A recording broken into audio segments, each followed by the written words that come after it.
বহু বছর তো দেখলেন, 53 বছর তো দেখতে আছেন, ছাতা কিছুই হয়নি। একটা ইসলামের হাতে দিয়ে দেখেন তো কি দেখা যায়? কথা বলেন না কেন? একটু দেখতে মনে চাই না? মেয়েদেরকে বলছি, আপনাদের এই জুজুর ভয় যারা দেখাচ্ছে, ওরা আপনাদের ভোগ করতে চায়। আল্লাহ কোরআনে নির্দেশ দিচ্ছে, আদম বউ নিয়ে ঘুরবা ফিরবা, হ্যাঁ সাবধান, ওলা তাকরাবা হাদিহি শাজারা, এই গাছের কাছে যাবা না। মানে তার মানে এমন কিছু নিষিদ্ধ জায়গা আছে যেখানে বউ নিয়ে, মেয়ে নিয়ে, বেটার বউ নিয়ে যাওয়া যাবে না, এরকম জায়গা নেই। আপনি অনুষ্ঠানে যাবেন, পার্কে যাবেন, কিন্তু এমন পার্কে যাওয়া যাবে না, এমন মেলায় যাওয়া যাবে না যেখানে মেলা নিয়েছে নাম শিশু মেলা, শিশু নেই, শিশুর খালারা আর মামারা। এরকম মেলা দেশে নেই। বৃক্ষ মেলা নাম দিয়েছে, কোনো বৃক্ষ নেই, শুধু জীবিত মানুষ দাঁড়িয়েছে। এজন্য এমন জায়গায় আমি যেতে পারি না যে জায়গায় আল্লাহর নিষিদ্ধ তাকরাবা হাদিহি শাজারা। তাহলে বউ নিয়ে ঘোরাঘুরি করা, এদিকে ওদিকে যাওয়া, এটা জায়েজ নেই।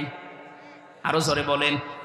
কোন লোক যদি নিজের স্ত্রীকে সাজগোজ করার জন্য কিছু কিনে দেয়, এই যে যত কিছু লাগে ওদের, আশকারা, মাসকারা, আইলানা, আমি 57টা জিনিসের নাম পেয়েছি বিয়ে করার সময়, তাও তো অল্প টাকা দিয়ে বাজার করেছিলাম। আমার যে 57টা লিস্ট ধরিয়ে দিয়েছে, আমি বলছি এত কিছু কেন? বলছে হুজুর সব এখনো দিইনি, বাকি জিনিস যদি সব দিয়ে দেয় আপনি যা টাকা এনেছেন এ টাকায় হবে না। বলেন তো, এক চকের ভেতরে দেখলাম প্রায় 8টা না 9টা, বাকি জায়গায় কত আছে? ওদেরকে যদি 1000 জিনিস সাজতে লাগে, স্ত্রীকে সাজগোজ করার জন্য যত টাকা খরচ হবে, ওটা যদি শুধু আপনার জন্য হয়, পরপুরুষের জন্য না হয়, পুরা 10,000 টাকার যদি সাজগোজের জিনিস দেওয়া হয়, পুরাটাই সাদগা। স্ত্রীকে 5,000 টাকার জিনিস কিনে দিয়েছেন সাজার জন্য 1 বছরে, হাত তোলেন তো, এরকম মানুষ আছেন কিনা? এই এলাকায় মানুষ বিয়ে দেয়, এই যে একজন, না এটা রেকর্ড হচ্ছে, এই যে ছবি তুলছে সব, এই স্টেজে একটা মানুষও হাত তুললো না। এদের কি বউ আছে না গেছে? আপনারা মেয়েরা এরকম মানুষ বিয়ে করেছেন, 1 বছরে 5,000 টাকা জিনিস কিনে দেয় না, আবার বলে তুমি সেজে থাকো না, তো সাজবে কি দিয়ে? সম্মানিত মা বোনেরা, না আপনার স্বামী যেন পরিমণির দিকে আর না তাকায়। কথা বলেন না কেন? আপনি নিজেকেই পরিমণি বানিয়ে ফেলবেন। টাকা দিতে না চাইলে দরকার হয় পকেট মারা টাকা দিয়ে ফেরেন লাভলি কিনবেন, কোনো অসুবিধা নেই। যদি দিতে না চায়, ফেরাউন মার্কা আর কারুন মার্কা স্বামী হলে তার থেকে নেওয়া যায় যাচ্ছে। হযরত আদম আলাইহিস সালামকে আল্লাহ বলেছিলেন, এই নিষিদ্ধ গাছের কাছে যদি চাও তাহলে জালেম হয়ে যাবা। উনি বেশ ঠিকঠাক আছেন, হঠাৎ করে জান্নাতের মেন গেটে শয়তান এসেছে, মধুর সুরে কাঁদতেছে। হযরত হাওয়া আলাইহিস সালাম ছিলেন পাশেই, এসে দেখে কাঁদে একটা লোক। কি কাঁদো কেন? বলছে কাঁদি আমার জন্য না, কাঁদি তোমাদের জন্য। আমাদের জন্য? আমাদের আর কি, আমরা তো ভালোই আছি, বিশাল এলাকা আমাদের জন্য, মন মতো যেখানে ইচ্ছা যায় যা ইচ্ছা খাই, বেশ আনন্দে আরামে আছি আমাদের চেয়ারে। আমাদের কান্না কি হলো আমাদের জন্য? শয়তান ওই সময় 2টা কথা বলেছিল, আল্লাহ পাক কোরআনে তুলে দিয়েছেন।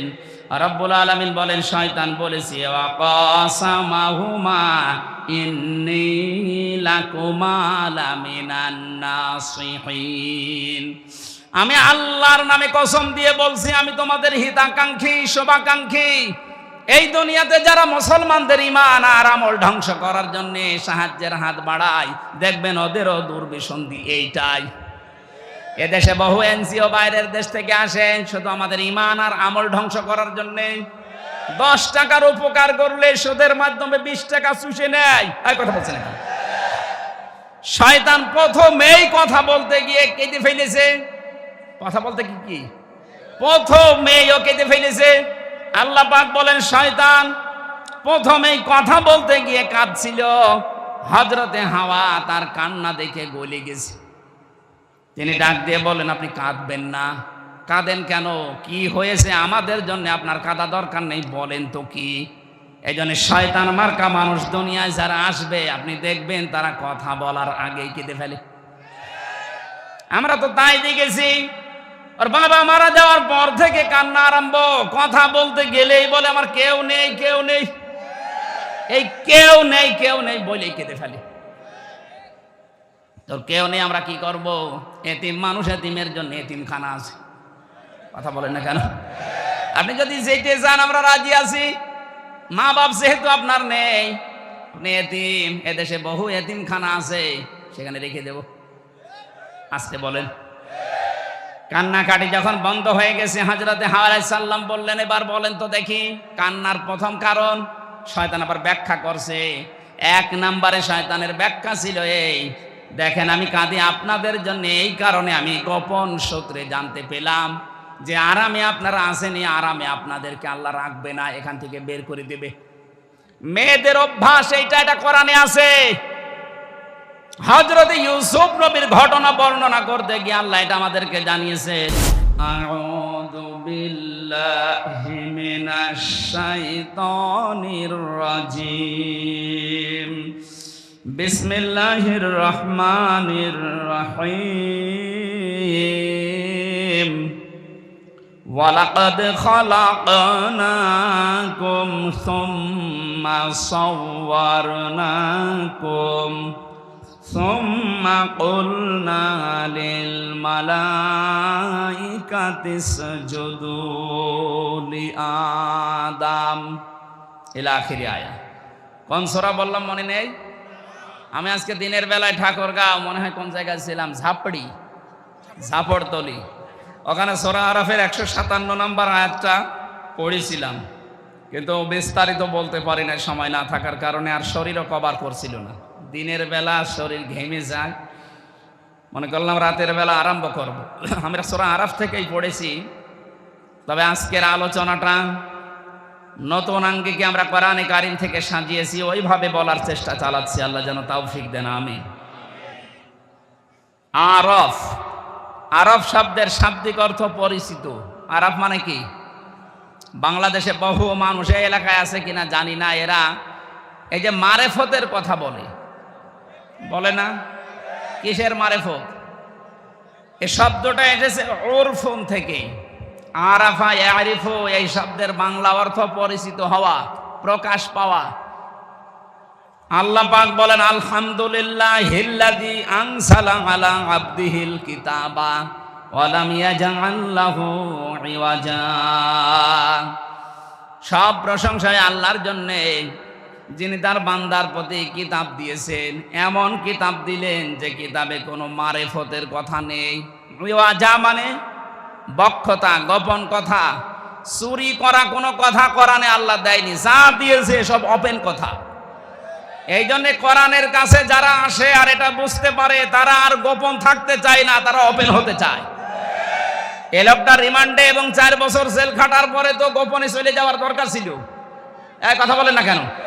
আপনি দেখেন যারা জেল থেকে বের হয়, রিমান্ডে যায়, এই মানুষগুলো আরো গোপনে না, আরো ওপেন হয়। তার মানে কোরআনে কারীম যারা পড়বে, বুঝবে, এদেরকে আপনি যত অত্যাচার করেন গোপনে রাখতে পারবেন না। দিন যত যাবে এরা তত ওপেন হবে। আরে 15.5 বছরের দৃশ্য আমরা উল্টা দেখেছি। কত বড় বড় আলেম বলতো হুজুর গোপনে আসি, এটা শয়তান। গোপনে আসি মানে? হযরত ওমর যেদিন মুসলমান হয় ওই দিনই বলেছিলেন, হে রাসূল আপনি অনুমতি দেন আমি একটা মিছিল করব প্রকাশ্যে। তিনি মুসলমান হওয়ার পরে ওপেন হয়। আর দেশে হাজারো মুসলমান বলে গোপনে আসি, দিনকাল ভালো না। দিনকাল কি ওই সময় ভালো ছিল? ওই সময় আরো খারাপ ছিল। অত খারাপ দিনকালে যদি তারা গোপন না থেকে ওপেন হতে চায়, এখন আমাদের গোপন হওয়া না ওপেন হওয়া? এমন কোরআন থেকে কথা শুনছি যেখানে গোপন কথা। সুতরাং ফকির ফাকরা, বিভিন্ন জটালা লোক যে দরবারে বসে বসে, কবরস্থানে বসে বলে মারেফতের কথা, ওর মারেফত মানে শুধু মায়ের দেওয়া লাগবে, তাছাড়া কোনো বুদ্ধি নেই। মারেফত বলে কোরআনে কিছু আছে? কিচ্ছু নেই, সব আছে ওপেন। মারেফত কোনটা? এই যে সালাত, এটা শরীয়ত। আর সালাত যে আদায় করে এটা মারেফত। আমি কথা বোঝাতে পারিনি। সালাত, সিয়াম এটা হচ্ছে শরীয়ত। আর এইটা কিভাবে আদায় করবেন, ওর পদ্ধতিগুলো যিনি আদায় করার নাম, পরিচিত হওয়ার নাম মারেফত। সুতরাং এই সূরা আরাফের ভেতরে 157টা বিষয় আলোচনা করা আছে। আমরা একটা বিষয় আজকে নিচ্ছি। আল্লাহ রাব্বুল আলামিন বলেন, কিয়ামতের ময়দানে একটা প্রাচীর আমি বানাবো, যে নাম হচ্ছে আরাফ। এখানে কিছু মানুষকে আল্লাহ দাঁড় করিয়ে দেবেন। নবীজি বলেন, এদেরকে আল্লাহ জাহান্নামেও দেবে না, জান্নাতেও দেবে না। সাহাবী বললেন, হুজুর জাহান্নামে দেয় না, জান্নাতে দেয় না, কারণ কি? বিশ্বনবী জানিয়েছেন, উম্মতেরা ওই মানুষগুলো দুনিয়াতে ইসলামী আন্দোলন করত। দেলাওয়ার ভাই যে আয়াতটা পড়েছিলেন, হালা আদুল্লুকুম আলা তিজারা তুনজিকুম মিন আযাবিন আলীম, কেউ যদি এই দুনিয়াতে এই ব্যবসাটা করতে পারে, আল্লাহ রাসূল বিশ্বাস করার পর তার জান আর মাল দিয়ে জমিনে আল্লাহর বিধান কায়েম করার জন্য চেষ্টা চালায়, আর যা করুক না কেন আল্লাহ ওরে জাহান্নামে দেবে না। এইটাই ফাইনাল, আল্লাহ ওরে জাহান্নামে দেবে না, কিন্তু জান্নাতে দিচ্ছে না। আল্লাহর নবী বলেন, ওদেরকে জান্নাতে আল্লাহ দেয় না এই কারণে ওদের সব আচরণ, ব্যবহার, কাজ কারবার ভালো ছিল, কিন্তু পরিবারে ওদের মা বাবার সাথে সম্পর্ক ভালো ছিল না। এরকম মানুষ দেশে নেই? আছে, মানে বহু নামাজির ভেতরে আছে, বহু রোজাদারের ভেতরে আছে, ইসলামী আন্দোলন করে, পীর সাহেবের মুরিদ হয়েছে 40 বছর, কিন্তু মা বাবাকে খাবার দেয় না, মা বাবার সাথে সম্পর্ক ভালো না। এটার জন্য শুধুমাত্র ওই স্বামী দায়ী না, ওই সন্তানই দায়ী না। আমি যতটুকু হিসাব নিকাশ করে দেখেছি, এর পেছনে দায়ী ওর বউ। আর ওই বউকে কান পোড়া দেয় ওর বউর মা আর ওর বড় বোন। এই জন্য বড় বোন যারা আছে বিয়ে করবেন না, খুব ঝামেলা। তাই বলে আমারটা না, আমারটা ঠিক আছে। বহু মানুষকে আজ আমরা দেখতে পাচ্ছি, খালি উপর থেকে ওর বড় বোন আর ওর মা শুধু খোসায়, শুধু টিপস দেয়, আর কতদিন থাকবে একসাথে, আলাদা হ। তো আলাদা হবে কার সাথে? ওর মা বাবা যদি না থাকে দুনিয়ায়, আলাদা হবে কার সাথে? আপনি তো পরের ঘর থেকে এসেছেন, আর ওকে 25 বছর 30 বছর পর্যন্ত শ্রম দিয়েছে বিনা স্বার্থে ওর মা। হ্যাঁ বলেন, তাম দুনিয়া একদিকে হয়ে গেলে এর ঋণ শোধ করা সম্ভব? ছোট্ট একটা বাচ্চা এসে বলছে, মা আমার কয়েকটা ফর্দ আছে, এই যে আমি কয়েকটা ভাউচার বানিয়েছি, এই টাকাগুলো দাও। কিসের ভাউচার এটা? তুমি যে প্রতিদিন আমাকে দিয়ে মশারি টাঙিয়ে নাও, আমি হিসাব করে দেখেছি, এক এক দিন যদি 1 টাকা করেও দাও তো 30 দিনে 30 টাকা হয়। ঠিক আছে, ভাউচারটা দাও। দ্বিতীয় ময়দান হচ্ছে, তুমি আমাকে বাজারে পাঠাও মাঝে মাঝে, মাসে যদি 4 দিনও পাঠাও, আমার যে কষ্ট হয় এ যাওয়া আসা করতে, 5 টাকা করে হলেও কমপক্ষে 20 টাকা হয় মাসে, এ টাকা দাও। মা বলে, বাবা তোর আর ফর্দ আছে? বলে, হ্যাঁ আছে। তুমি প্রতিদিন আমাকে দিয়ে বিভিন্ন কাজকর্মের আদেশ করো, যে ছোট মেয়ে আছে তোমার ওই ছোট মেয়েকে আমাকে কোলে নিয়ে ঘুরতে বলো, ওকে লালন পালন করি, মাঝে মাঝে কোলে নিয়ে ঘুরি, আমার কষ্ট হয় এর জন্য আরো 50 টাকা মাসে। এসব মিলিয়ে আমার এই টাকাগুলো এখন পাও না তোমার কাছে, টাকা আমারে ফেরত দাও। মা বলছে, ভাউচারগুলো এখানে রাখ, আমারও ভাউচার আছে। কিসের? আমার ভাউচার আমি তোকে 10 মাস 10 দিন আমার পেটে বহন করেছি, তরমুজের মতো। তুই তো মাসের হিসাব দিলি, আমার 10 মাস 10 দিনের হিসাব পাই আমি।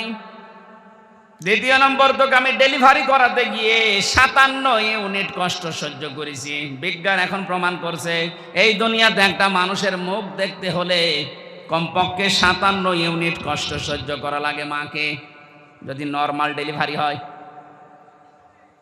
একটা মানুষ, আমরা যারা পুরুষ মানুষ আছি, সর্বোচ্চ 47 ইউনিট কষ্ট সহ্য করতে পারি, এর উপরে গেলে আমরা মারা যাব। কিন্তু মা আমাকে দুনিয়ার মুখ দেখাতে গিয়ে 47 না 57 ইউনিট কষ্ট সহ্য করেছে। শুধু এতটুকু আমি শেষ করিনি, তোকে জন্ম দেওয়ার পরে দুনিয়াতে দুধ পান করানো আমার দায়িত্ব ছিল না, এটা দায়িত্ব ছিল তোর বাবার। এখানে একটা মাসলা আছে, এই যে যারা দুধ পান করায় মায়েরা, এই অধিকার, এই হক, এই দায়িত্ব কিন্তু মায়ের না, এ দায়িত্ব বাবার। অনেকে মনে করছে নতুন হাদিস করে না, হাদিস না, এটা কোরআনের আয়াত।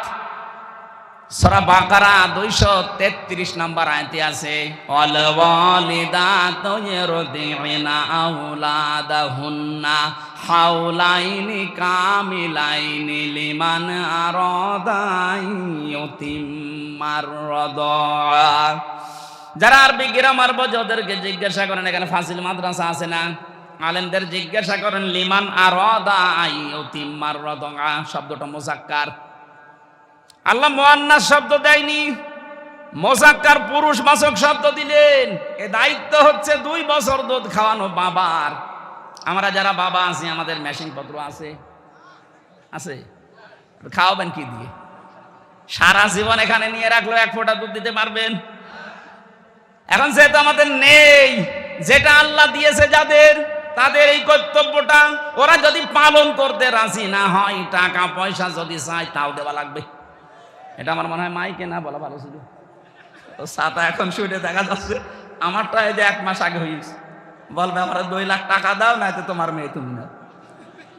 মাইকে বলে ভুল করে ফেললাম না তো? সম্মানিত মা বোনেরা যারা এসেছেন, সন্তানকে দুধ পান করিয়ে প্রথম যে দুধটা তার কণ্ঠনালীতে যাবে, একটা মরা মানুষ জীবিত করে দিলে যে সওয়াব হয়, ওই সওয়াব পাবে। প্রতিদিন একটা সন্তান কমপক্ষে 7 থেকে 8 বার দুধ পান করে, বিজ্ঞান প্রমাণ করছে। প্রতিবারে কমপক্ষে 1 পোয়া করে, 8 বার করে হলে প্রতিদিন হয় 2 কেজি, রাত দিন মিলে 2 বছর দুধ পান করা লাগে একটা সন্তানের। আপনি হিসাব করেন, কমপক্ষে একটা সন্তান মায়ের স্তনের দুধ খায় 36 মণ। কত? 36 মণ। দেলাওয়ার ভাইদের ভাই হচ্ছে 5টা না? বোন কয়টা? 9টা। 36 কে 9 দিয়ে গুণ দেন তো। অথচ মায়ের ওজন মাত্র 50 কেজি। কি একটা কুদরতি মেশিন আমাদের মায়ের কাছে আল্লাহ লাগিয়ে দিয়েছে। আমার গ্রামের বাড়ি যেখানে কুষ্টিয়া হালসা, ওই গ্রামে একজনের মেয়ে 12টা, ছেলে 4টা, একটা বউ 16টা। আপনি 9 দিয়ে 36 দিয়ে হিসাব করেন 16 কত মন হয়? আমি একবার হিসাব করেছিলাম 772 মন। এত দুধ আল্লাহ বের করলেন, এটা আপনাকে এমনি এমনি আল্লাহ দেয়নি। মেয়েরা যারা এসেছেন অনেকে মনে করছেন আমার বডি স্ট্রাকচার খারাপ হয়ে যাবে, আমার স্বাস্থ্য খারাপ হবে, এই জন্য এখন আর সন্তানকে দুধ দিতে চান না। স্বামীকে বলে ডানো আনো, ডানো আনো। মানে এত কষ্ট করে জন্ম দিলাম, এরপরও ডানো আনো। ডানো বানানো হয় কি দিয়ে দেখেছেন? ওর ভেতরে পশুর খাবার মিশানো আছে, পশুর দুধ মিশানো আছে ওর ভেতরে। এই জন্য মায়ের স্তনের দুধ বাদ দিয়ে যারা সন্তানকে শুধু ডানো খাওয়ান, ও বড় হলে ওর আচরণ দেখবেন পশুর মতো হবে। আমাদেরকে আল্লাহ ওই মেশিন দেয়নি, আপনাদের দিয়েছে এমনি না। কারণ এখানে জমা করে রাখার জন্য না, যত ছেড়ে দেবেন তত শরীর ভালো থাকবে। পৃথিবীর কোন জিনিস দেখবেন এক জায়গায় রাখলেই নষ্ট হয়ে যায়। আপনি পানি এক জায়গায় রাখেন, দেখেন পচন ধরবে। এই কথা বলছেন এখানে। লোহা লক্কড় এক জায়গায় রাখেন, পচন ধরবে। ওটা হয় মরিচা ধরবে, জং ধরবে, শেষ হয়ে যাবে। টাকা পয়সাও এক জায়গায় রাখা ঠিক না, যত ছাড়বেন তত আসবে। এই জন্য নদীর পানি, সাগরের পানি যত ছেড়ে দেবেন তত স্বচ্ছ পানি আসে। ক্ষমতাও এক জায়গায় রাখা ঠিক না, এও নষ্ট হয়ে যায়। 15.5 বছরে নষ্ট হয়ে যায়নি? এটা যদি 5 বছর 10 বছর পরে পরে পাল্টাতো, তাহলে এত জুলুম করার সাহস পেত না। মা বোন যারা এসেছেন, এক জায়গায় রাখবেন না, এটাকে আপনি ছড়াবেন, নয়তো আবার স্তন ক্যান্সারের ঝুঁকি দেখা দেবে। শেষে স্বাস্থ্য ভালো রাখার জন্য কেটে বাদ দেওয়া লাগবে। আমি আর নিচে নামলাম না। মায়ের অনেক মর্যাদা। মা বলছে আমি তোরে 2 বছর দুধ খাওয়াইছি, এইটার ভাউচার 36 মণ দুধ তুই খেয়েছিস, যা টাকা হয় ভাউচার দিয়ে দিলাম, টাকা আমারে ফেরত দে। এখানে যারাই আছেন আমি সহ, দুনিয়া যদি একদিকে চলে যায়, সব একদিকে, আপনার মা বাবা একদিকে, কোরআন আর হাদিস বলে আপনাকে মা বাবার দিকে থাকা লাগবে, যদি যুক্তি বৈধ হয়।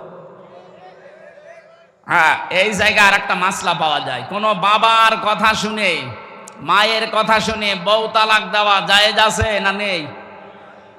আন্দাজে না জেনে বলবেন না। মায়ের কথা শুনে বউ তালাক দেওয়া জায়েজ নেই, বউ যাই হোক, কিন্তু বাবার কথা শুনে তালাক দেওয়া জায়েজ আছে।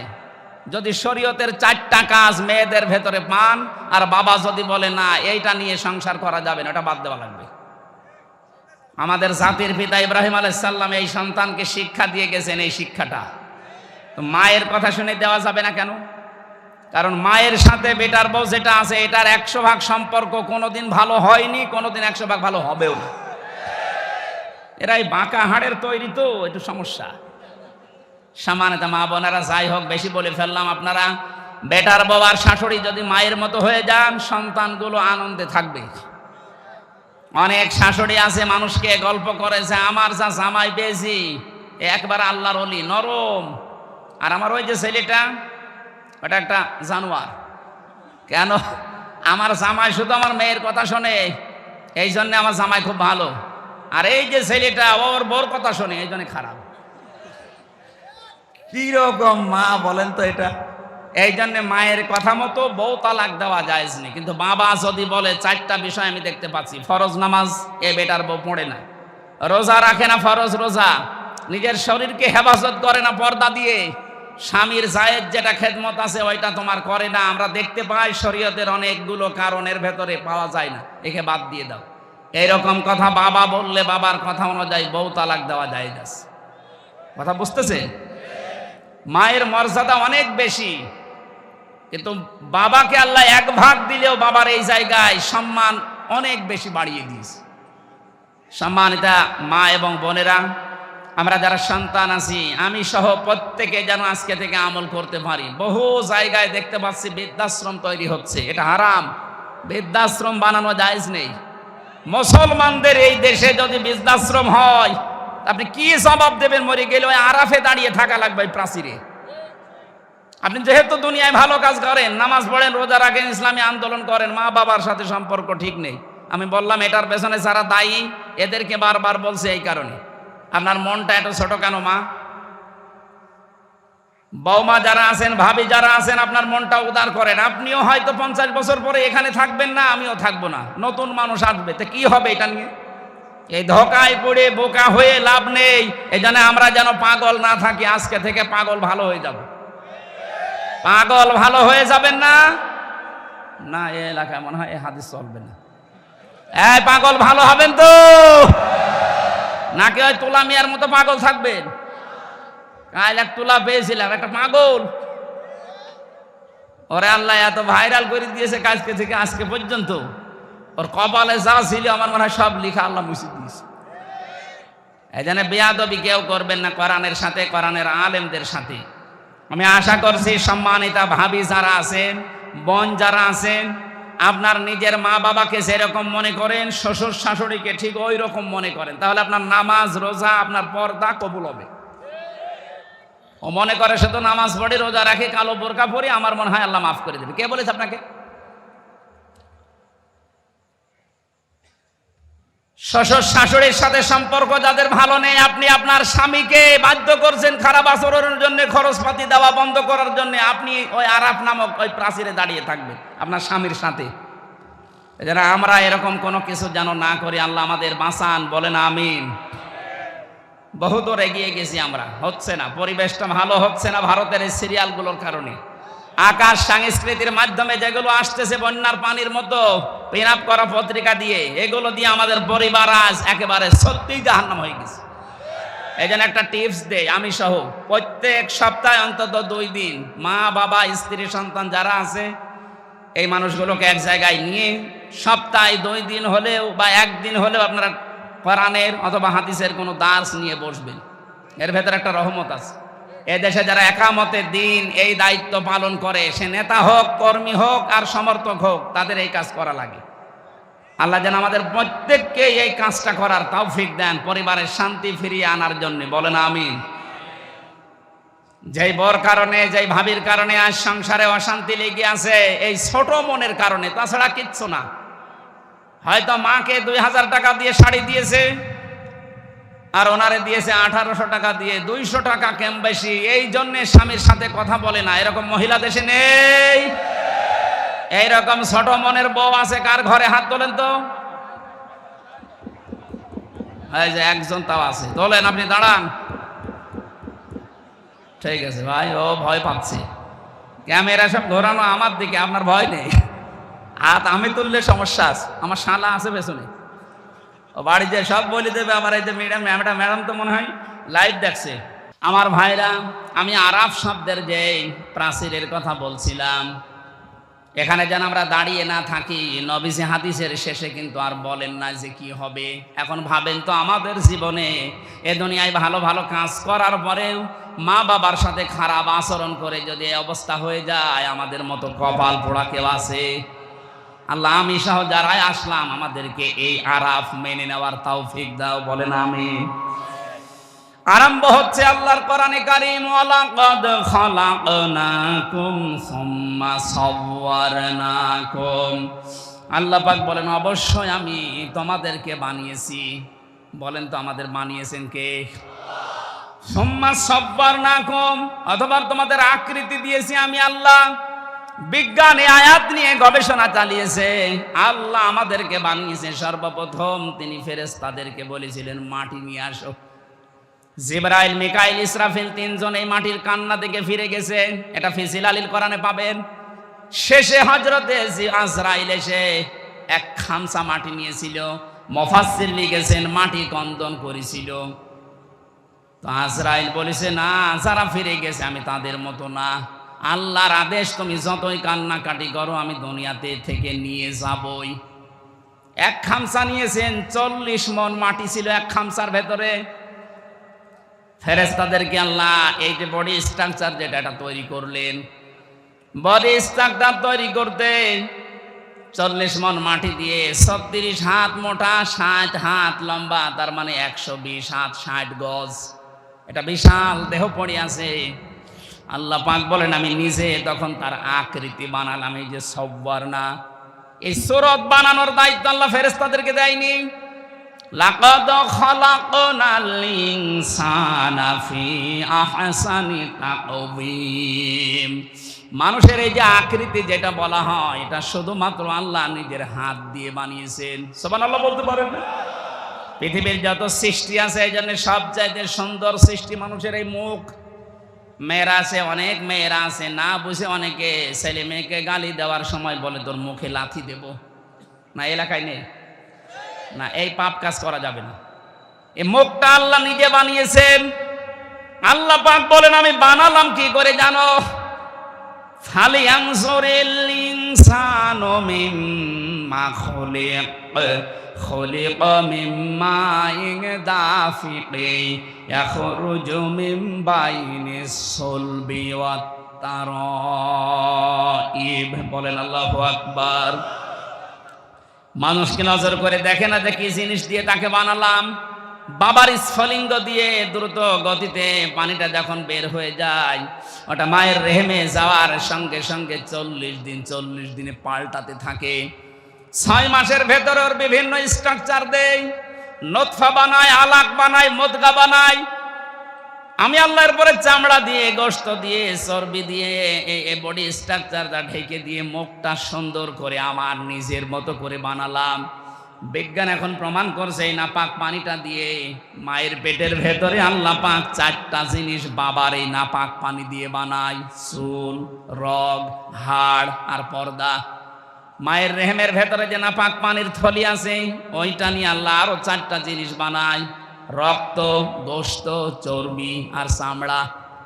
4 8টা জিনিস যখন এক হয়ে যায়, আল্লাহ পাক বলেন, আমি যে রব নাম নিয়েছি এই কারণে আমার পক্ষ থেকে 5টা জিনিস দান করি। সূরা নাহলের 78 নম্বর আয়াতের মাঝের অংশে আছে এটা, ওয়াজআলা লাকুমুস সামআ ওয়াল আবসারা ওয়াল আফইদা ইলা আখিরি আয়া। এই যে শ্রবণ শক্তি, দর্শন শক্তি, বাক শক্তি, আকেল শক্তি আর ঘ্রাণ শক্তি, এই 5টা আমি নিজের রব নাম নিয়েছি এই কারণে তোরে দিয়েছি। 8 5 13টা জিনিস যখন এক হয়ে যায়, তখন আস্তে করে মায়ের পেট থেকে আমি আল্লাহ দুনিয়ায় নিয়ে আসি। আল্লাহু আখরাজাকুম মিন বুতুনি উম্মাহাতিকুম। জোরে বলেন আল্লাহু আকবার। আল্লাহ আমাদেরকে বানাচ্ছেন, আমাদের আদি পিতাকে। আল্লাহ পাক বলেন, বিশাল দেহ বানানোর পরে তার ভেতরে আমি রূহ দিয়ে দিলাম। রূহ দেওয়ার প্রথম বিভিন্ন জায়গা ঠিক করেছিলাম, কিন্তু দেইনি। নাক দিয়ে রূহ দেওয়ার পরে সঙ্গে সঙ্গে আদম একটা হাসি দিয়েছিল।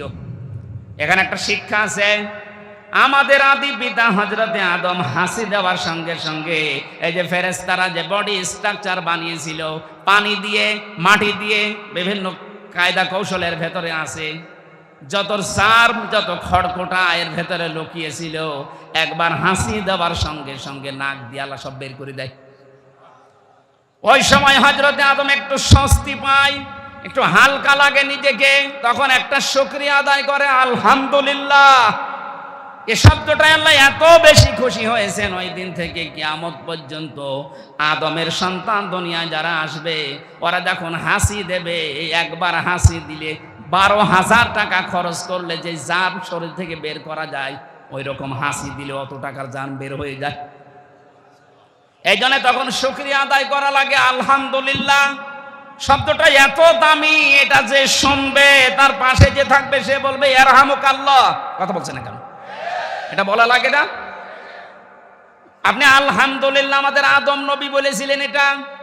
আল্লাহ পাক এবার ফেরেশতাদেরকে বললেন সুম্মা কুলনা লিল মালাইকা, ফেরেশতাদেরকে বললাম লিআদামা ফাসাজাদু ইল্লা ইবলিস, তোমরা একটু সেজদা দিয়ে সম্মান দেখাও আমার আদমকে। প্রশ্ন আসতে পারে হযরতে আদমকে সেজদা দেওয়া লাগবে কেন? আমি 7টা কারণ পেয়েছি তাফসিরে। 1 নম্বরে হযরতে আদমকে আল্লাহ জ্ঞান দিয়েছিলেন তাই। আবার প্রশ্ন আসতে পারে ফেরেশতাদের জ্ঞান ছিল না? হ্যাঁ ছিল, কিন্তু যতটুকু আল্লাহ দিয়েছেন ওর বাইরে ওনারা 1 পাও নড়তে পারতো না।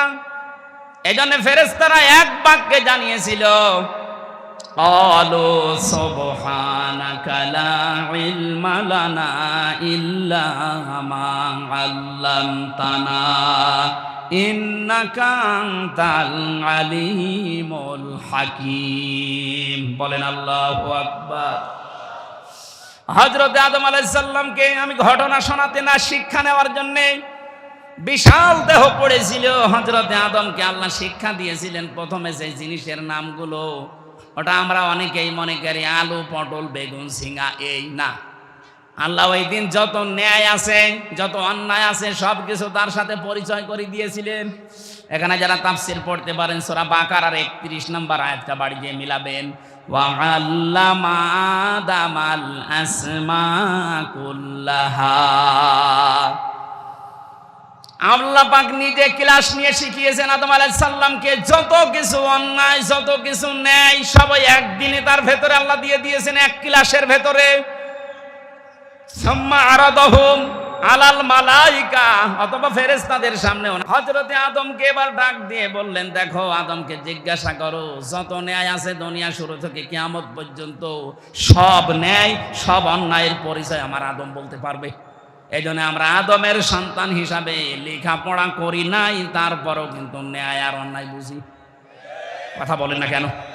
এটা ওই যে ক্লাস নিয়েছিল আমাদের আল্লাহ, আমাদের আদি পিতা আদম আলাইহিস সালামের ওই ক্লাসের গুণ আমরা জীবনে লেখাপড়া যদি নাও করি, তাও আমরা কোনটা ন্যায় কোনটা অন্যায় আমাদের বিবেক আছে, এটা আমাদের বলে দেবে।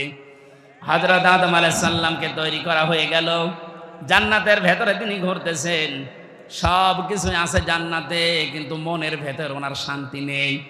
রব্বুল আলামিন বলেন আমি আদমের মনের খবর যেহেতু জানি, ওনার বাম পাজর থেকে একটা হাড় বের করে সুন্দর একটা মেয়ে লোক বানিয়ে রাখলাম, নাম দিলাম হাওয়া।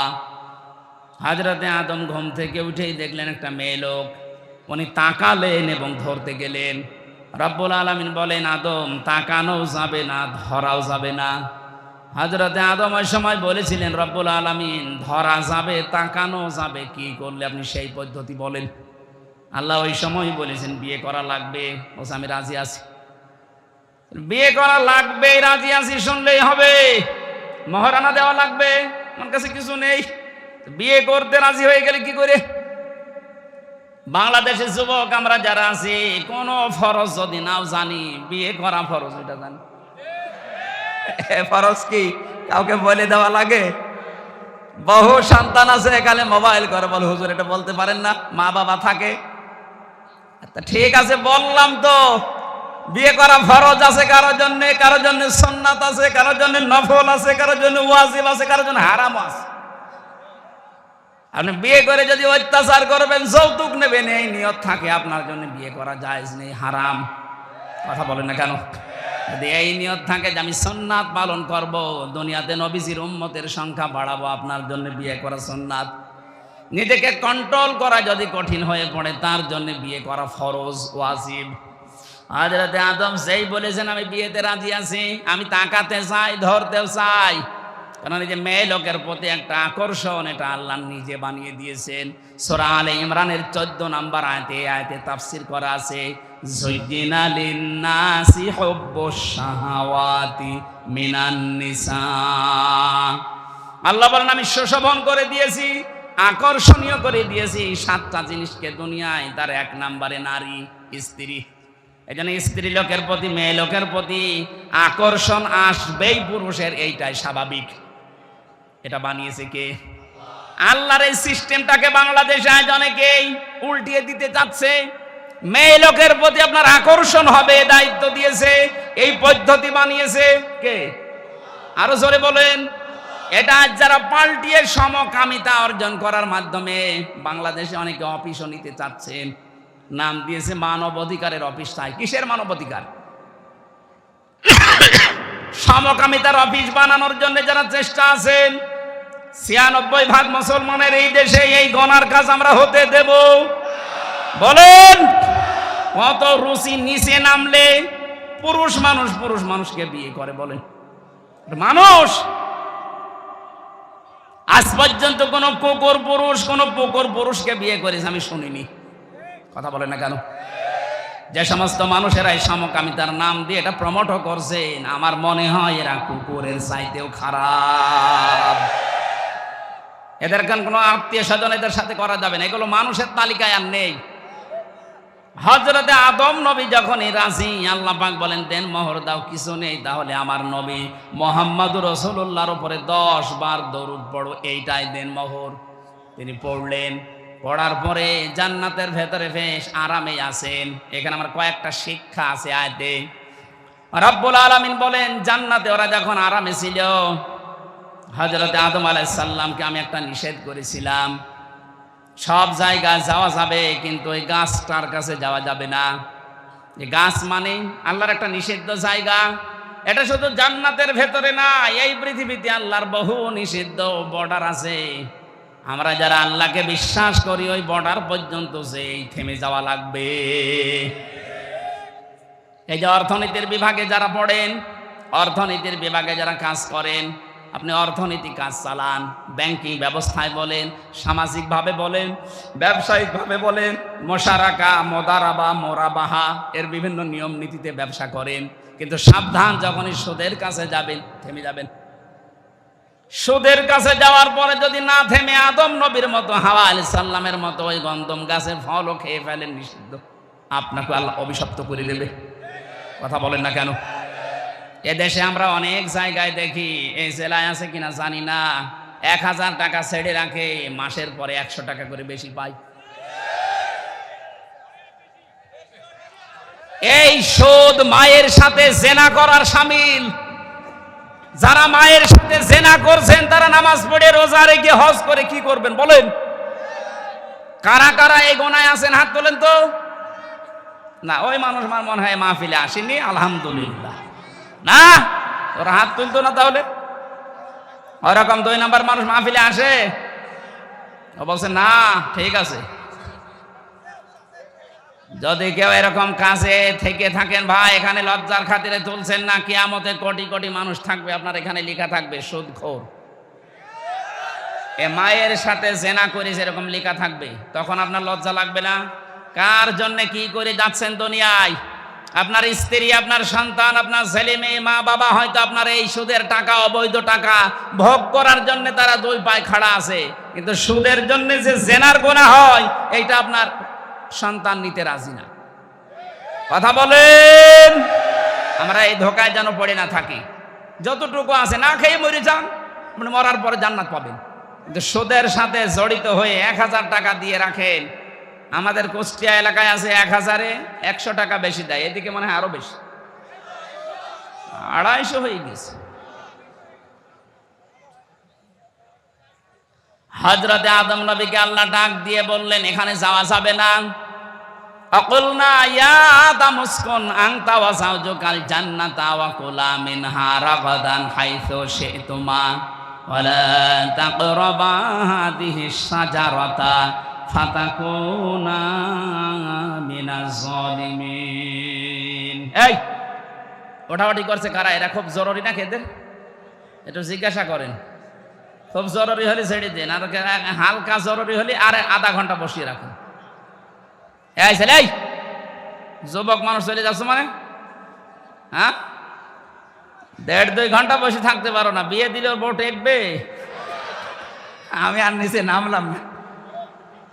এই যুবক মানুষ যেন না যায়, বুড়ো মানুষ 2-1টা চলে যায়, যাক, ওর বউ না টিকলেও অসুবিধা নেই। আল্লাহ তাকে ডাক দিয়েছিলেন, হে আদম, বিয়ে যখন হয়ে গেছে বউ নিয়ে এবার তোমার বাড়ি যাও। জান্নাত আমাদের বাবার বাড়ি। কি কথা বলে না কেন? জান্নাত আমাদের। আরো জোরে বলেন, জান্নাত আমাদের, জান্নাত আমাদের। তাহলে আয়াত থেকে শিক্ষা, বিয়ে করার পরে বউ নিয়ে বাবার বাড়ি যাওয়া লাগবে। আর আমরা নিজেরাই ঘর জমা থেকে যাই। এই এলাকায় ঘর জমায় আছে? না না, ঘর জমা থাকবেন কেন?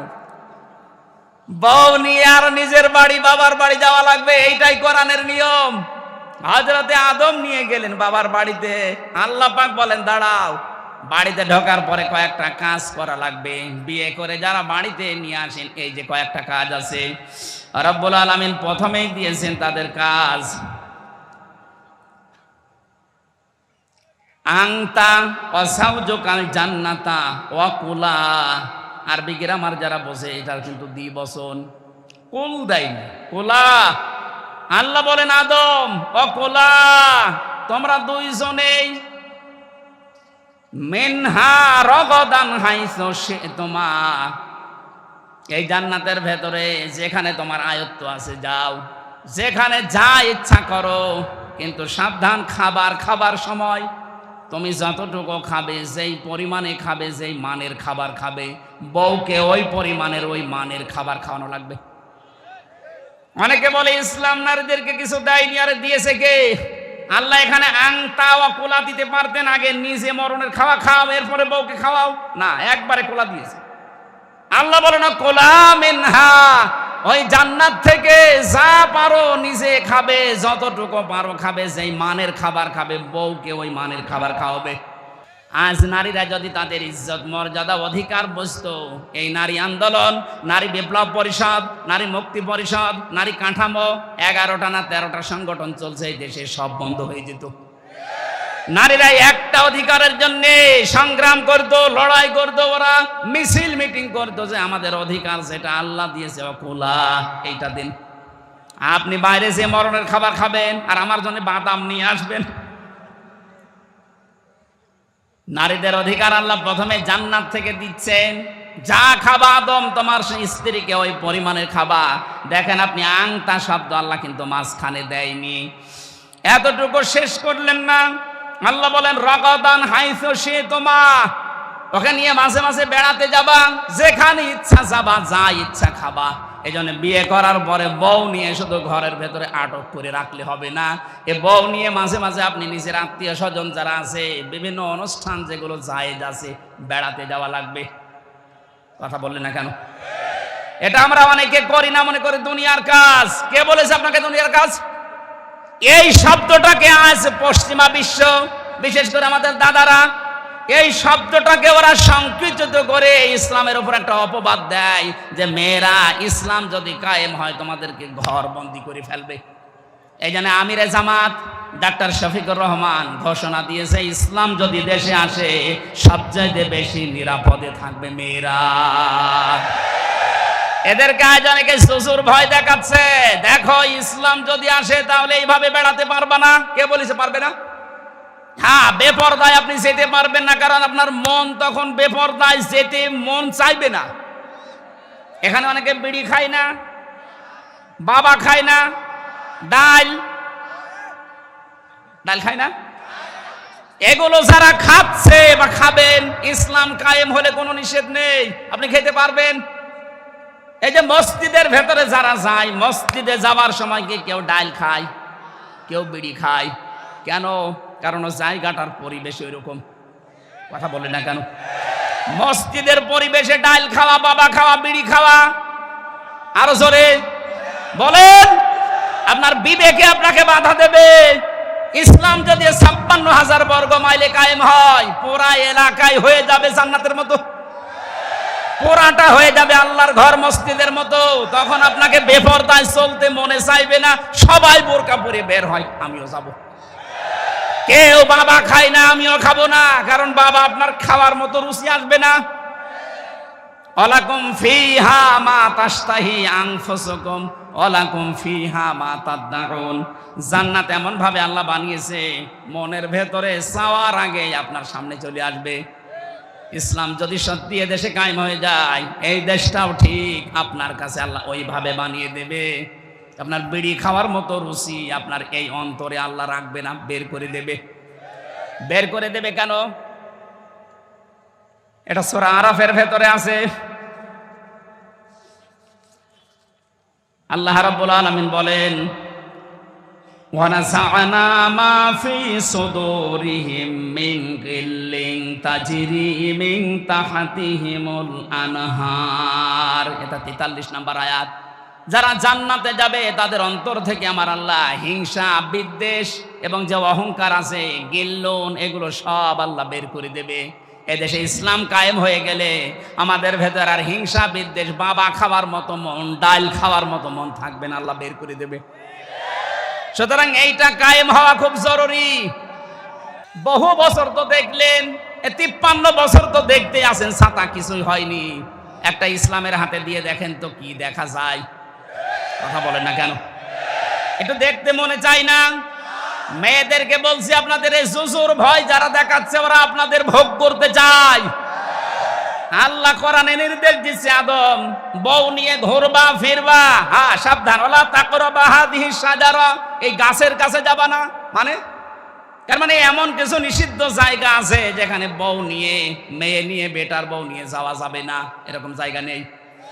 আপনি অনুষ্ঠানে যাবেন, পার্কে যাবেন, কিন্তু এমন পার্কে যাওয়া যাবে না, এমন মেলায় যাওয়া যাবে না যেখানে মেলা নিয়েছে নাম শিশু মেলা, শিশু নেই, শিশুর খালারা আর মামারা, এরকম মেলা দেশে নেই।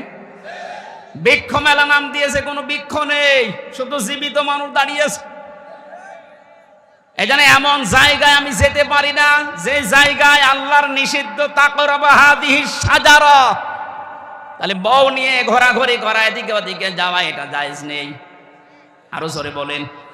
কোন লোক যদি নিজের স্ত্রীকে সাজগোজ করার জন্য কিছু কিনে দেয়, এই যে যত কিছু লাগে ওদের, আশকারা, মাসকারা, আইলানা, আমি 57টা জিনিসের নাম পেয়েছি বিয়ে করার সময়, তাও তো অল্প টাকা দিয়ে বাজার করেছিলাম। আমারে যে 57টা লিস্ট ধরিয়ে দিয়েছে, আমি বলছি এত কিছু কেন? বলছে হুজুর সব এখনো দিইনি, বাকি জিনিস যদি সব দিয়ে দেয়, আপনি যা টাকা এনেছেন এ টাকায় হবে না। বলেন তো, এক চকের ভেতরে দেখলাম প্রায় 8টা না 9টা, বাকি জায়গায় কত আছে? ওদেরকে যদি 1000 জিনিস সাজতে লাগে, স্ত্রীকে সাজগোজ করার জন্য যত টাকা খরচ হবে, ওটা যদি শুধু আপনার জন্য হয়, পরপুরুষের জন্য না হয়, পুরা 10,000 টাকার যদি সাজগোজের জিনিস দেওয়া হয়, পুরাটাই সাদগা। স্ত্রীকে 5,000 টাকার জিনিস কিনে দিয়েছেন সাজার জন্য 1 বছরে, হাত তোলেন তো, এরকম মানুষ আছেন কিনা? এই এলাকায় মানুষ বিয়ে দেয়, এই যে একজন, না এটা রেকর্ড হচ্ছে, এই যে ছবি তুলছে সব, এই স্টেজে একটা মানুষও হাত তুলল না। এদের কি বউ আছে না গেছে? আপনারা মেয়েরা এরকম মানুষ বিয়ে করেছেন, 1 বছরে 5,000 টাকার জিনিস কিনে দেয় না, আবার বলে হ্যাঁ তুমি সেজে থাকো না, তো সাজবে কি দিয়ে?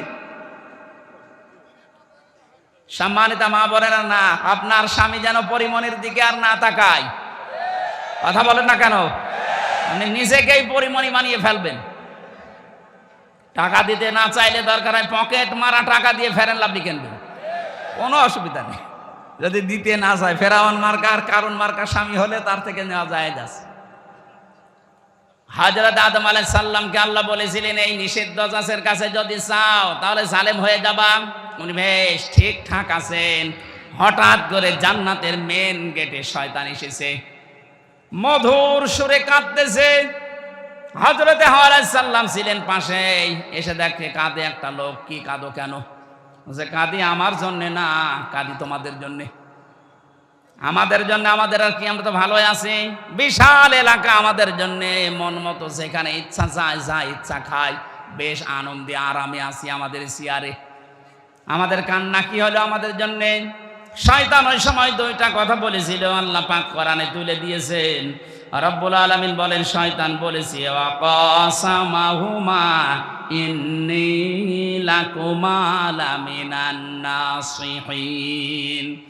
আমি আল্লাহর নামে কসম দিয়ে বলছি, আমি তোমাদের হিতাকাঙ্ক্ষী, শুভাকাঙ্ক্ষী। এই দুনিয়াতে যারা মুসলমানদের ঈমান আর আমল ধ্বংস করার জন্য সাহায্যের হাত বাড়ায়, দেখবেন ওদেরও দুর্বিসন্ধি এইটাই। এদেশে বহু এনজিও বাইরের দেশ থেকে আসেন শুধু আমাদের ঈমান আর আমল ধ্বংস করার জন্য। 10 টাকার উপকার করলে সুদের মাধ্যমে 20 টাকা চুষে নেয়। এই কথা বলছেন এখন। শয়তান প্রথমেই কথা বলতে গিয়ে কেঁদে ফেলেছে। কথা বলতে কি প্রথমেই ও কেঁদে ফেলেছে। আল্লাহ পাক বলেন, শয়তান প্রথমেই কথা বলতে গিয়ে কাঁদছিল। হযরতে হাওয়া তার কান্না দেখে গলে গেছে। তিনি ডাক দিয়ে বলেন, আপনি কাঁদবেন না। কাঁদেন কেন? কি হয়েছে? আমাদের জন্য আপনার কাঁদা দরকার নেই, বলেন তো কি? এই জন্য শয়তান মার্কা মানুষ দুনিয়ায় যারা আসবে, আপনি দেখবেন তারা কথা বলার আগেই কেঁদে ফেলে। আমরা তো তাই দেখেছি। ওর বাবা মারা যাওয়ার পর থেকে কান্না আরম্ভ। কথা বলতে গেলেই বলে আমার কেউ নেই, কেউ নেই, এই কেউ নেই কেউ নেই বলেই কেঁদে ফেলে। তোর কেউ নেই, আমরা কি করব? এতিম মানুষ, এতিমের জন্য এতিমখানা আছে। কথা বলেন না কেন? আপনি যদি যেতে চান আমরা রাজি আছি। মা বাপ যেহেতু আপনার নেই, আপনি এতিম, এদেশে বহু এতিমখানা আছে, সেখানে রেখে দেব। আসতে বলেন। কান্নাকাটি যখন বন্ধ হয়ে গেছে, হযরতে হাওয়া আলাইহিস সালাম বললেন, এবার বলেন তো দেখি কান্নার প্রথম কারণ। শয়তান আবার ব্যাখ্যা করছে। 1 নম্বরে শয়তানের ব্যাখ্যা ছিল এই, দেখেন আমি কাঁদি আপনাদের জন্য এই কারণে, আমি গোপন সূত্রে জানতে পেলাম যে আরামে আপনারা আসেনি, আরামে আপনাদেরকে আল্লাহ রাখবে না, এখান থেকে বের করে দেবে। মেয়েদের অভ্যাস এইটা, এটা কোরআনে আছে। হযরতে ইউসুফ নবীর ঘটনা বর্ণনা করতে গিয়ে আল্লাহ এটা আমাদেরকে জানিয়েছেন। আমার আলোচনা কি লম্বা হয়ে যাচ্ছে? ওরে বাবা, 11টা বেজে গেছে। বলেন, বললে তো মেলাক্ষণ বলতে পারবো, কিন্তু আমার তো শরীর বাঁচাতে হবে। হযরতে আদম আলাইহিস সালাম, ইউসুফ আলাইহিস সালামের জামানায় যে ঘটনাটা, আমরা একটু ইঙ্গিত দিই। ইন্না কাইদাকুন্না আযীম। আল্লাহ পাক বলেন, মেয়েদের চক্রান্ত বড় ভয়ঙ্কর। এই সময় যেই বলেছে যে আপনাদেরকে আরামের জায়গায় আল্লাহ আর থাকতে দেবে না, আমি গোপন সূত্রে সংবাদ পেয়েছি, তখনই উল্টিয়ে গেছে। কি এত আরামের চেয়ারে থাকতে পারবো না মানে? কি করা লাগবে আপনি তাই বলেন। আজও বিশ্বে তাকান, যেই দেশে মেয়ে লোকের কাছে শয়তান এই প্রচনা দেয় যে আরামে আসো, আরামে কিন্তু থাকতে পারবা না, বিদায় করার চিন্তা ভাবনা চলছে, তখনই ও বিগড়িয়ে যায়। তখনই বলে কি করা লাগবে বলেন। দরকার হয় হামসার মতো মানুষকে বছরের পর বছর জেলে আটকে রাখবো, মেরে ফেলবো, তাও আমার থাকা লাগবে। এরকম বহু মানুষকে রেখেছে না রাখে নাই? এগুলোকে বৈধ না অবৈধ কাজ?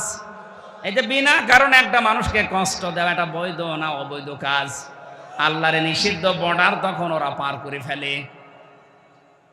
যেই হযরতে আদম আসলেন, ডাক দিয়ে বলে, স্বামী তুমি তো জানো না এই আরামের জায়গায় নাকি থাকা যাবে না। কেন?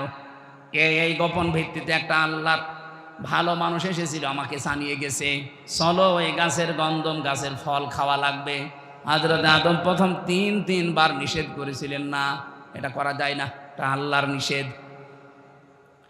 ওর মাথার ভেতরে যেহেতু একটা বুদ্ধি পাকিয়ে দিয়েছে শয়তান, প্ররোচনা দিয়েছে, ফাওয়াসওয়াসা লাহুমা শাইতানু লিইবদিয়া লাহুমা মা বুরিয়া আনহুমা ইলা আখিরি আয়াত।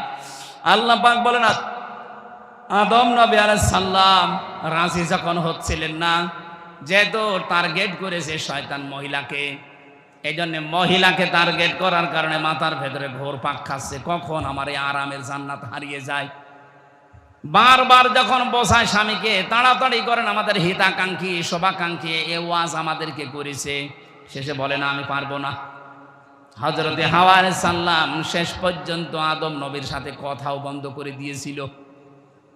ঠাকুরগাঁওবাসী পরিবারে যদি স্ত্রী স্বামীর সাথে কথা বন্ধ করে দেয়, ও পরিবার থেকে অশান্তির দাবানল জ্বলছে। তাও তো তারা মাত্র 2 জন। আমাদের দেশে কত মানুষ, আমরা বিভিন্ন জায়গায় আছি, স্বামী স্ত্রীর কথা বন্ধ করলে বাইরে যে চার দোকানে গল্প করা যায়। কত মানুষ আছে মনের কথা বলা যায়। আর আদম নবী স্রেফ একা, স্ত্রী কথা বন্ধ করে দিয়েছে। বলেন তো কি একটা অবস্থা, কেউ নেই তো গল্প করার। আর শেষ পর্যন্ত রাজি হলেন, গাছের কাছে গেলেন, তারপরেও ফল ছিঁড়তে রাজি না। হযরতে হাওয়া পেছন দিক থেকে যে জোর করে ফল ছেড়েছিলেন, গাছের পাতাটা ফলটা ছেড়ার পরে যে কষ পড়েছিল, এটা দুর্বল বর্ণনাটা, তারপর আমি শিক্ষার জন্য বলছি। এই যে কষ পড়েছিল ওখান থেকে, এই পাতাটা ছেড়ার পর বরদোয়া দিয়েছিল এই গাছ, আমি নিষিদ্ধ ছিলাম, আমার শরীর থেকে যে কষ আর কষ ঝরিয়েছ, যৌবন প্রাপ্ত হলে আল্লাহ তোমার শরীর থেকে এরকম কষ ঝরাবে। এই জন্য মেয়েদের এই বরদোয়া লেগে আছে, মাসে 3 দিন 7 দিন 10 দিন। কথা বলছেন না কেন? আল্লাহ রাব্বুল আলামিনের এই যে জান্নাতের ভেতরে যে গন্ধম গাছের এই বরদোয়া কিয়ামত পর্যন্ত মেয়েদের উপরে লেগেই থাকবে। শেষে যখন নিজেদের লজ্জার স্থান পর্যন্ত উন্মুক্ত হয়ে গেছে, শয়তান তখন ওই জান্নাতের গেট থেকে হাসতেছে। কারণ শয়তান ছিল যৌনবাদী, ও যৌনতা ভালোবাসে। এই দেশে আজ যারা নিজেদের গোপন অঙ্গগুলোকে মানুষের সামনে প্রকাশ করে নিজের আনন্দ পান, বুঝবেন আপনি শয়তান হয়ে গেছেন।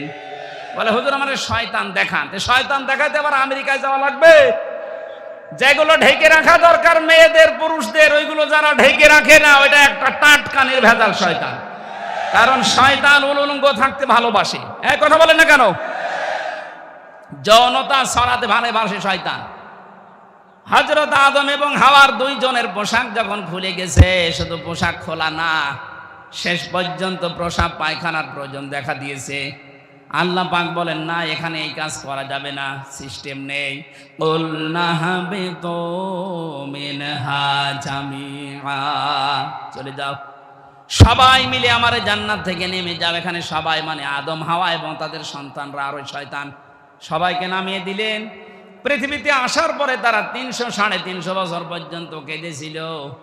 হযরত আদম আলাইহিস সালাম শেষ পর্যন্ত রব্বানা যালামনা আনফুসানা ওয়া ইল্লাম তাগফির লানা ওয়া তারহামনা লানাকুনান্না মিনাল খাসিরিন। এই দোয়াটা 350 বছর পর্যন্ত তিনি পড়ার পরে শেষ পর্যায়ে মুহাম্মদুর রাসূলুল্লাহ রাসূলাই মাপ পেয়ে গেছেন। ওই যে আসার পরে আমার আল্লাহ বলেছিলাম এই যুগে যুগে আমার বাণী পাঠাবো, শেষ পর্যায়ে লাস্ট ভার্সন এই কোরআন এসেছে। এটা কিয়ামত পর্যন্ত থাকবে। ফামান তাবিয়া হুদায়া ফালা খাউফুন আলাইহিম ওয়ালা হুম ইয়াহজানুন। এটা যারা অনুসরণ করে চলতে পারবে তাদের দুনিয়ায় কোনো ভয় নেই, চিন্তা নেই। এ মানুষগুলো চোখ বন্ধ হলে আবার ওই বানানো বাড়িতে ফিরে যেতে পারবে। জোরে বলেন সুবহানাল্লাহ। শয়তান এবার আল্লাহকে বলেছে, আল্লাহ আমি কিছু পেলাম না, তুমি আমাকে কয়েকটা জিনিস দাও, কারণ তোমাকে আমি 1000 বছর 950 বছর পর্যন্ত তোমার আমি সেজদা দিয়েছি, এত সেজদা দিয়েছি, সেজদার বিনিময়ে আমি কিছু চাই। আল্লাহ ওই দিন 3টা জিনিস দিতে রাজি হয়েছিলেন। 1 নম্বরে শয়তান বলেছে ক্বালা আনজিরনি ইলা ইয়াউমি ইউবাসুন, আমি বাঁচতে চাই, কিয়ামত পর্যন্ত আমার হায়াত বাড়িয়ে দাও। আল্লাহ বলেন দিলাম। আপনি তাকান, দুনিয়ায় যারা বেশি দিন বেঁচে থাকার আকাঙ্ক্ষা করে এগুলো এক প্রকার শয়তান। আপনি দেখবেন শয়তান মার্কা মানুষগুলো শুধু বেঁচে থাকার আকাঙ্ক্ষা বেশি। তাছাড়া যারা আল্লাহওয়ালা মানুষগুলো দুনিয়ায় বেশি দিন বেঁচে থাকতে চায় না, ওরা চায় যত তাড়াতাড়ি বিদায় নিতে পারি, তত তাড়াতাড়ি আমার মালিকের সাক্ষাৎ পাওয়া যাবে। শয়তান 2 নম্বরে বলেছিল ক্বালা ইন্নাকা মিনাল মুনজারিন ক্বালা ফাবিমা আগওয়াইতানি লাআকুদান্না লাহুম সিরাতাকাল মুস্তাকিম। হে আল্লাহ, আমি ক্ষমতা চাই, পাওয়ার চাই, টাকা পয়সা চাই। আল্লাহ বলেন দিয়ে দিলাম, যা। তামাম দুনিয়ার দিকে তাকাবেন, শয়তান মার্কা মানুষ যারা, তাদের টাকা পয়সা, অর্থ সম্পদ, ক্ষমতা বেশি। 3 নম্বরে বলেছিল, তোমার বান্দাদেরকে ধোঁকা দিয়ে বোকা বানিয়ে আমি আমার সাথে জাহান্নামে নেওয়ার জন্য সবচাইতে ভালো ভালো রাস্তার মোড়ে মোড়ে অবস্থান করব। এই জন্য শয়তান সিনেমা হলের সামনে থাকে না, শয়তান রাজবাড়ির গলন্দ ঘাটে যায় না। ও জানে যে এখানে যারা আসবে এরা আমার ভাইরা ভাই। শয়তান যায় কোথায়? এই যে গড়িয়া ফাজিল মাদ্রাসা, গড়িয়া কলেজ ময়দানে কোরআনের অনুষ্ঠান হচ্ছে, ও জানে যে এখানে গেলে মানুষের পরিবর্তন এসে যেতে পারে। ও বিভিন্ন মোড়ে মোড়ে মানুষকে উল্টা পাল্টা ফতোয়া দিচ্ছে যে এখানে যাবা হামজা রাজনীতি করবে। একথা বলছেন কেন? এরকম মানুষ মোড়ে মোড়ে নেই? আপনি শয়তানি দেখতে পান না, চলেন আমি আপনাকে দেখাচ্ছি। আল্লাহ রাব্বুল আলামিন আমাদেরকে যে বাড়ি থেকে তাড়িয়ে দিয়েছেন, ওটা আমার বাবার বাড়ি। ওখানে যাওয়ার জন্য যেহেতু এই কালাম এসেছে, এটা অনুসরণের মাধ্যমে ওখানে যাওয়া লাগবে। আল্লাহ যেন ওখানে যাওয়ার মতো যোগ্যতা আমাদের দান করেন, বলেন আমিন।